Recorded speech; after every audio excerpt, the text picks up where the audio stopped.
வந்து பாத்தீங்கன்னா BEd second year 4th semester. அது வந்து பாத்தீங்கன்னா அனைவருக்குமான பள்ளியை உருவாக்கிடல் இந்த சப்ஜெக்ட்ல நம்ம யூனிட் 1 தான் நம்ம பார்த்துட்டு இருக்கோம். சரிங்களா?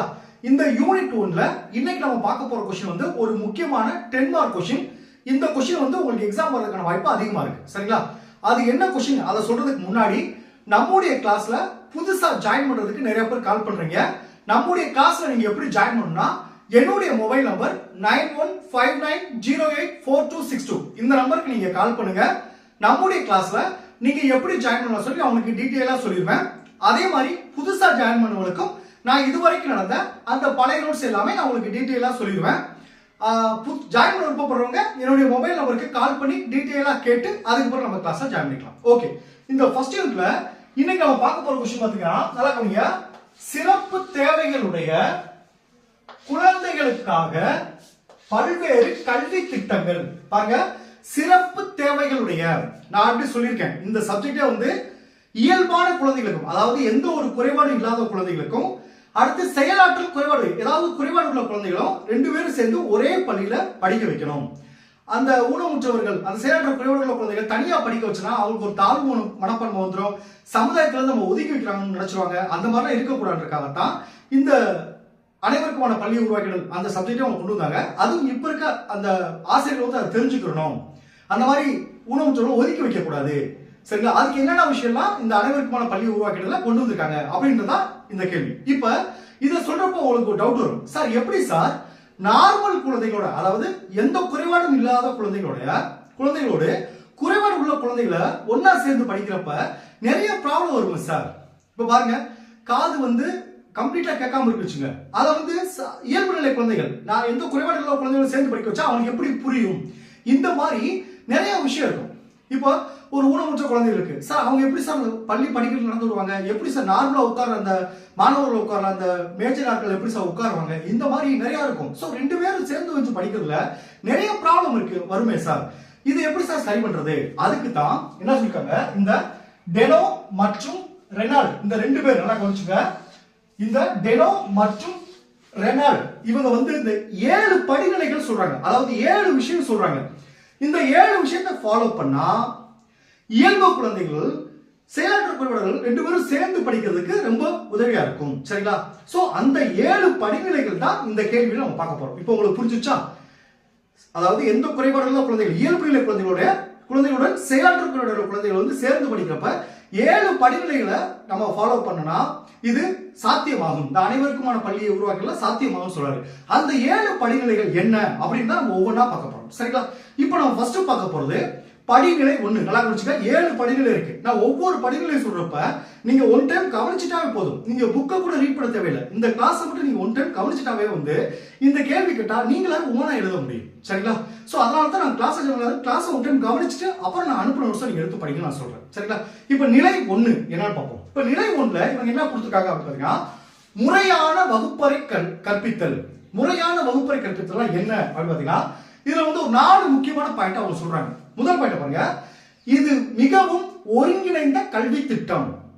சரிங்களா? ரெண்டாவது பாருங்க, இம்முறையில் அசாதாரண குழந்தைகளும் அதே வயதுடைய மற்ற சராசரி குழந்தைகளுடன், இந்த அசாதாரண குழந்தைகள் அப்படின்றது அந்த ஊனமுற்ற குழந்தைகள். சரிங்களா? இம்முறையில் அசாதாரண குழந்தைகளும் அதே வயதுடைய மற்ற சராசரி குழந்தைகள் எந்த ஒரு குறைபாடு இல்லாத குழந்தைகள் முறையான வகுப்பறையில் பயில்வர். ரெண்டு பேரும் ஒரே வகுப்பறையில் தான் பயில்வர்.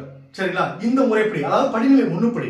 மூணாவது பாருங்க, அசாதாரண குழந்தைகளின் சிறப்பு தேவைகளுக்கு ஏற்ப, அசாதாரண குழந்தைகளா அந்த குறைபாடு உள்ள குழந்தைகளா அந்த குழந்தைகளுக்கு ஏற்ப, சிறப்பு தேவைகளுக்கு ஏற்ப வகுப்பறை சூழலில் சிறிது மாற்றங்கள் தேவைப்படலாம். அந்த சிறப்பு குழந்தைகளுக்காக வகுப்பறையில சின்ன சின்ன சேஞ்சஸ் பண்ணலாம் அப்படின்னு சொல்றாரு. அந்த குறைபாடுகளுக்கு ஏற்ற மாதிரி. இப்ப பாருங்க, உணவு சேர்ல சரியா உட்கார முடியுங்களா, அவங்களுக்காக அந்த தனியா ஒரு சேர் ரெடி பண்ணலாம். சரிங்களா? நார்மல் உட்கார மாதிரி அவங்க உட்கார முடியாது. சோ அவங்களுக்கான சில வசதிகள்லாம் செஞ்சு கொடுக்கலாம். 4வது பாயிண்ட் பாருங்க, இம்முறையில் வெற்றி பெற நல்லா கவனிங்க, அசாதாரண குழந்தைகளுக்கு கற்பிக்க தேவையான சில கற்பிப்பு திறன்களை வகுப்பாசிரியர் பெற்றிருத்தல். நான் சொல்ல பாத்தீங்களா, சில பேருக்கு சரியா காது இருக்காதுன்னா அவங்க பக்கத்துல போய் சொல்லலாம். சில பேருக்கு தூரத்துல இருந்து பாக்குறப்ப அந்த போர்டு தெரியலனா அவங்க முதல் பெஞ்சில வந்து உட்கார வைக்கலாம். அப்ப இந்த மாதிரி சில சிறப்பு திறன்கள் வந்து வகுப்பாசிரியருக்கு இருக்கணும். அதான் பாருங்க, அசாதாரண குழந்தைகளுக்கு கற்பிக்க தேவையான சில சிறப்பு திறன்களை வகுப்பாசிரியர் பெற்றிருத்தலுடன் அசாதாரண குழந்தைகள் பால் பரிவும் இருத்தல், அந்த அசாதாரண குழந்தைகளோட ஒரு அன்பு அக்கறை இருக்கணும் அப்படின்னு தான் இதை படிநிலை ஒன்று சொல்றாங்க. அப்ப படிநிலை ஒண்ணுல 2 குழந்தைகளும் ஒரே வகுப்பறையில தான் படிக்கணும். ஆனா ஒரு சில அந்த வகுப்பறையில சில மாற்றங்களை மட்டும் செஞ்சுக்கணும்னு சொல்றாங்க. அதே மாதிரி ஆசிரியர் அந்த செயலற்ற குழந்தைகள் அன்பும் அரவணைப்பு இருக்குன்னு சொல்றாங்க. அடுத்த படிநிலை என்று பாருங்க, முறையான வகுப்பறை கற்பித்தலுடன் சிறப்பு கல்வியும் கூடுதலாக கற்பித்தல். முறையான வகுப்பறை கற்பித்தல் எப்பயும் போல நடக்கிறது, அதோட சேர்ந்து சிறப்பு கல்வியும் கூடுதலாக கற்பித்தல். அப்ப அதுல பாத்தீங்கன்னா ஒரு 2 விஷயம் சொல்றாங்க. ஒண்ணு பாருங்க, இம்முறையில் ஒரே நாளின் பெரும் பகுதி முழுவதும் அசாதாரண குழந்தைகள் மற்ற சராசரி குழந்தைகளுடன் முறையான வகுப்பறையில் பயில்வர். அதாவது இப்ப காலையில 8:30 கிளாஸ் ஆரம்பிச்சா 4:50 4:30 வரைக்கும் கிளாஸ் நடக்கும். இது ஃபுல்லாவே செயலற்ற குழந்தைகள் நார்மல் குழந்தைகள் ஒண்ணு போல உட்காந்து படிக்கட்டும். அதுக்கு பிறகு பாருங்க 2வது பாருங்க, ஆனால் மாலையில் அந்த 4:30 முடிஞ்ச பிறகு மாலையில் வகுப்பு நேரத்திற்கு வெளியே பொதுப்பள்ளி வளாகத்தில் அமைந்துள்ள வளமை அறைக்கு வருகை புரியும் சிறப்பு கல்வி ஆசிரியரால், அதாவது ஒரே பள்ளியிலே ஒரே கிளாஸ்ல செயலாற்ற குறைபாடுகளும் நார்மல் குழந்தைகளும் படிங்கன்னு சொல்றாங்க. அந்த 4:30 முடிஞ்ச பிறகு அந்த செயலாற்ற குறைபாடு உள்ள குழந்தைகள் மட்டும் தனியா வச்சு அவங்களுக்கான சிறப்பு கல்வி ஆசிரியர் கொண்டு பயிற்சி அளிக்கணும்னு சொல்றாங்க. அதான் முதல்ல சிறப்பு கல்வி ஆசிரியரால் அறைக்கு முறையான வகுப்பறையில் கற்பிக்கப்பட்டவை யாவும் மீண்டும் கற்பிக்கப்பட வேண்டும். அந்த குறைபாடு உள்ள குழந்தைகள் மீண்டும் கற்பிக்கப்படும் சொல்றாங்க. சோ இதுதான் பாத்தீங்கன்னா படிநிலை 2. படிநிலை 3 பாருங்க, பகுதி நேர சிறப்பு வகுப்புகள். இந்த பகுதி நேர சிறப்பு வகுப்புகள் என்னது, அதாவது காலையிலிருந்து மதியம் வரைக்கும் சாதாரண குழந்தைகளோட படிக்கட்டும், மதியத்துக்கு பிறகு அவங்க என்ன குறைபாடு இருக்கோ அதுக்கேற்ற மாதிரி படிக்கட்டும்னு சொல்றாங்க. ஆனா இது எல்லாமே ஒரு பள்ளிக்குள்ளேயே நடக்கணும், அவங்க தனியா வேற இடத்துக்கு கொண்டு போக கூடாது. அதான் சொல்றாங்க. இம்முறையில் செயலற்ற குழந்தைகள் சிலருக்கு சிறப்பு சூழலில் சிறப்பு கல்வி அளித்தலில் தேவைப்படும். அதை பார்த்தீங்கன்னா சிறப்பு கல்வி அவங்களுக்கு தேவைப்பட்டுச்சுன்னா, அதாவது சிறப்பு கல்வி ஆசிரியரால் வளமை அறையில் கற்பித்தல் தேவைப்படும் அக்குழந்தைகளுக்கு பகுதி நேர சிறப்பு வகுப்புகளில் கற்றலுக்கு ஏற்பாடு செய்து சொல்லுங்க. பகுதி நேர சிறப்பு கற்றலுக்கு ஏற்பாடு செய்யப்படும்.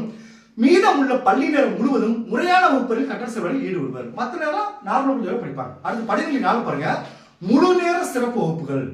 இவங்களுக்கு தனியா ஒரு சிறப்பு கல்வி ஆசிரியர் வச்சு முழு, ஏன்னா இவங்களுக்கு அதாவது கம்ப்ளீட்டா காது கேட்காதவங்க, கம்ப்ளீட்டா கண்ணு தெரியாதவங்க, இவங்கெல்லாம் பாத்தீங்கன்னா அதாவது கம்ப்ளீட்டா இல்லாதவங்களுக்கு நார்மல் குழந்தைகளை வச்சு நடத்துறது ரொம்ப சிரமம். இவங்களுக்கு சிறப்பு வகுப்பு நடத்தி தான் ஆகணும்னு சொல்றாங்க. அதான் பாருங்க, முதல் பாயிண்ட் பாருங்க, குறிப்பிட்ட சில குழந்தைகளின் செயலாற்ற குறைபாடு அல்லது இயலாமை என்பது குறிப்பிட்ட பகுதிகளில் அவர்கள் செயல்படும் நிலையை அதிகரிப்பதற்காக, அந்த குறிப்பிட்ட ரொம்ப குறைபாடு இருக்கு, அதை அதிகரிப்பதற்காக, குறைபாடு சரி பண்றதுக்காக முழுமையான செயற்கை சூழலை அளித்தல் மிக அவசியம் என்னும் நிலை இருக்கும். இரண்டாவது பாருங்க, இத்தகைய குழந்தைகளை கையாளும் ஆசிரியர்கள் தொழில் ரீதியாக பயிற்சி பெற்ற வல்லுநராக இருத்தல் அவசியம். இதுதான் முக்கியம், தொழில் ரீதியாக பயிற்சி பெற்ற வல்லுநராக இருக்குன்னு சொல்றாங்க. அடுத்து படிநிலை 5 பாருங்க, சிறப்பு கல்வியை வழங்கும் தனிப்பள்ளிகளில் கற்றல். இதுதான் அந்த தனிப்பள்ளிகள் அப்படின்னு சொல்லுவாங்க. இது அந்த குழந்தைகளை எதுவுமே செய்ய முடியாது, கத்துக்கவே முடியாது, எதையுமே புரிஞ்சிக்கவே முடியாது. அந்த குழந்தைகளுக்கு அடிப்படை திறன்களை ஃபர்ஸ்ட் கற்றுக் கொடுக்கணும். அதாவது தன்னைத்தானே கவனித்ததற்கான அடிப்படை திறன்களை அவங்களுக்கு கற்றுக் கொடுத்த பிறகுதான்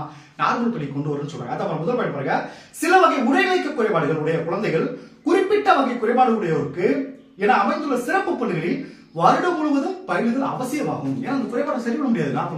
சொல்றாங்க, அதாவது மூளை முடக்குவாதம், ஆட்டிசம், அதிக கவனக்குறைவு, அதிவிரைவான செயல் இலக்கம், செயலிழந்து போறது. சிறப்பு கல்வியால் மாணவர்களின் குறைபாடுகளை மேம்பாட்டு நிலையை அடைய பெறின் அவங்க அதை சரி பண்ண பிறகு அவர்களை முறையான பள்ளி வகுப்புக்கு மாற்றுதல் அவசியம் சொல்றாங்க. அடுத்த 6வது பாருங்க, வீட்டுக்கே சென்று கல்வி அளித்தல். இவங்களால பள்ளி கூட வர முடியாது, அந்த அளவுக்கு இருப்பாங்க. இவங்க வீட்டுக்கே சென்று கல்வி அளிக்கணும்னு சொல்றாங்க. சரிங்களா, இது 6வது கொடுத்துருக்காங்க. சரிங்களா, 7வது பாயிண்ட் பாருங்க,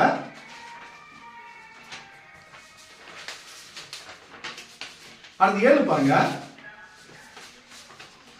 7 சிறப்பு கல்வி நிலையங்களில் தங்கி கற்றல். இவங்க பாத்தீங்கன்னா சிறப்பு கல்வியில தனியா ஒதுக்கி வச்சு கத்துக்க முடியும். ஏன்னா இவங்க செயல்கள் குறைபாடு அதிகமா இருக்கும், அதனால இவங்க சிறப்பு கல்வியில வச்சு தான் கத்துக்க முடியும் மாதிரி சொல்லுவாங்க. சரிங்களா, இதுதான் இந்த கேள்வி. சரிங்களா, ஓகே, தேங்க்யூ ஸ்டூடெண்ட்ஸ். நம்ம அடுத்த கிளாஸ்ல பார்ப்போம்.